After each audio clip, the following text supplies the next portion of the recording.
moving on to a team who is struggling this year, somewhat unexpectedly. Their roster isn't great, but they have one of the best coaches of all time. So, we thought maybe they could gun for a play-in spot, but it's looking like that's just unrealistic at the moment. With the San Antonio Spurs, they drafted our guy, Josh Primo, early this year. They've got tons of young guards, and one of them, who is their leader, Dejounte Murry, had some comments after their game the other day, if you want to dive into that, Dalton. Yeah, so there's a report from Tom Osborne from the San Antonio Express News. So he had a few quotes from Dejounte Murray in an interview. The first one was, we probably had a couple of minutes where we competed, but other than that, we didn't compete. This was after the Timberwolves game. He said they were physical, pushing guys around, getting fouls. You don't want to come out and hurt guys with flagrants, but we just weren't physical or competing. It's on our end to do it. So he was pretty frustrated. I mean, they lost by like 20 or 30 that game. It's frustrating for him both, but it was his second one that actually was like more of the, what's happening? This is probably what led into that play, that players only meeting they had. It was like I told my teammates, we walk on the plane, the bus is the locker room outside of our job. But when we get on the floor, it's like everyone's scared to talk to each other. It's a lot of fixable things. It's going to start with us. You get tired to saying we are right there. We were so close, and then it's the same stuff over and over. Yeah. So it's the same. So he's a little frustrated. Like a lot of communication's gone, and like with a pop team that kind of holds it all together. That their defensive scheme is like he's always had nice defensive players, but the big part of it is like the communication. How like they can say who. Call out the rotations as they happen.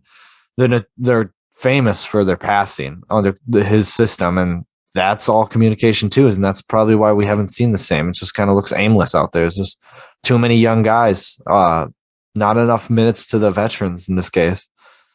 Yeah, Thad Young hasn't been playing much, and he's a guy where it's kind of like a question mark why he's even there right now. Mm-hmm. He's got some leadership skills, and he talked a little bit after their loss saying that we're just tired of getting our butts whooped. And that in the players only meeting, he felt like, as a veteran, he could have had the opportunity to speak up, but he wanted to, see those younger guys take a step forward and take ownership of what's going on. And a guy like Devin Vassell actually led a lot of that players meeting, just trying to have communication and see what we can do to make this better, because that's a locker room of guys who they don't want to keep losing. They obviously are competitive, and they wear the Spurs logo with honor. They know that's a very that franchise has a very long history of winning, and obviously they'd love to be the guys to get the Spurs back to the playoffs, because how cool would that be? Yeah.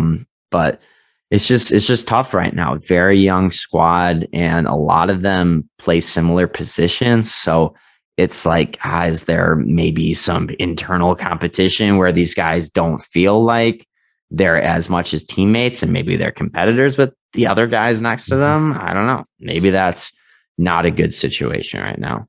Yeah. The only thing I'm afraid of this turning into is, I mean, you had it all there. Like if their star, he's currently their star, and if he's already feeling like this, like there's no communication, like he feels a little trapped, it's tough to say. I mean, he's obviously on a different timeline than everyone else on the team. You don't want him requesting a trade, or I mean, he's been on winning teams with the Spurs, So who do you mean? Dejounte Murray, yeah. Has he been on winning teams with the Spurs? Yeah. This is like his fourth year, right? Yeah. Yeah, it was his rookie. They at least still had Aldridge. I think his rookie year. That's true. He has played with DeMar the last few years, and he had Aldridge when he was good his first couple of years. So, So like he has that taste. He wants to go back to the playoffs, and a guy like that. I mean, I know he likes being with the Spurs. He loves being there, but frustration is frustration. I mean, look at Cat. Like you can only play so long with a team, Cat's still there. I don't see Dejounte Murray going anywhere anytime soon. He'll sign a nice extension with San Antonio, and I bet San Antonio won't have any issues hauling in a free agent here in the next year or two, because they're Texas, And there are guys that are just going to be from Texas and be like, you know what? I want to go play home. That's what happened with LaMarcus Aldridge. And I wouldn't be surprised if it happened again.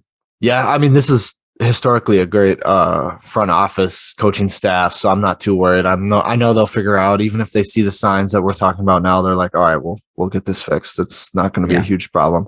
The only problem they've ever had with their franchise was Kawhi Leonard, and that was its own thing. Yeah, and that was just because, you know, him and his uncle decided to go haywire and make all their own rules. And, you know, kind of playing off that, like, they wanted to get a solid veteran in here, return for Kawhi, so they got DeMar. But clearly, looking back on that, they should not have done that trade. The Spurs, like, if you were just going to bring in DeMar and then let him walk later and get like a couple picks in return, I don't see how that was worth it for them. Like, why did you not try trading him somewhere where you could get someone younger?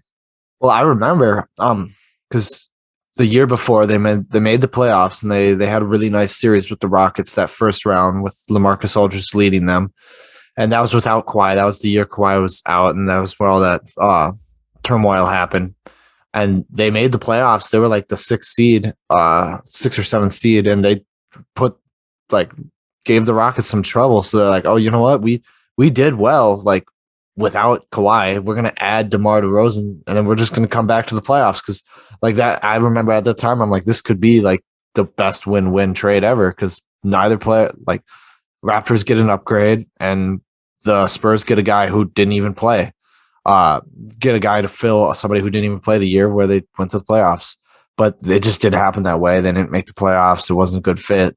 But I could see why they did it in the first place in the time of it happening. But in hindsight, I just feel like they just put too much value on getting a current player who could play as well for them, when it's like, usually when you trade a star like that caliber, you're not going to get a guy who can play as well coming back. So like, yeah, they took the best player they could get in DeMar DeRozan, but, you know, maybe it made more sense to get a guy like Ben Simmons, who was young at the time, or, you know, someone else who could have been a good fit, maybe a Jamal Murray or something. I don't know.